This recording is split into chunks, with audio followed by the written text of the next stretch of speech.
City has put on display a historical collection of documents and photos of the country's oil sector before it was nationalized in 1938.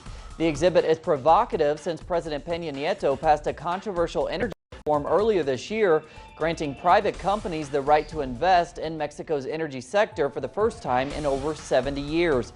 Many say the past that is being portrayed parallels the near future.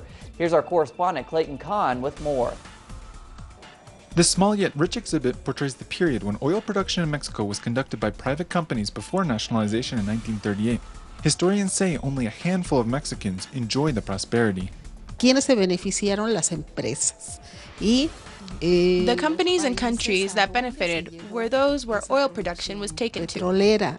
While organizers say the display is purely historic, for many visitors it provokes reflection on a recently polemic theme. Pues lo más interesante es descubrir que realmente el petróleo. The most interesting thing is to discover that really the petroleum was never ours, because when you are studying, they say that it was or is an important part of our nation and resources, but really it was never ours. Para los recursos, pero realmente nunca fue nuestro. While most of the companies of that period were foreign-owned, there were several Mexican enterprises, yet with heavy foreign investment.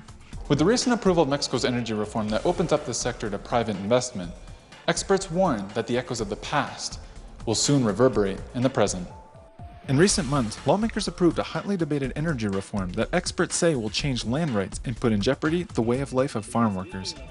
La imposibilidad de que el agricultor, the impossibility of the agricultural worker, especially the indigenous population, to be able to obtain its substance from their lands, and so they will need to migrate toward urban centers. hacia los centros suburbanos.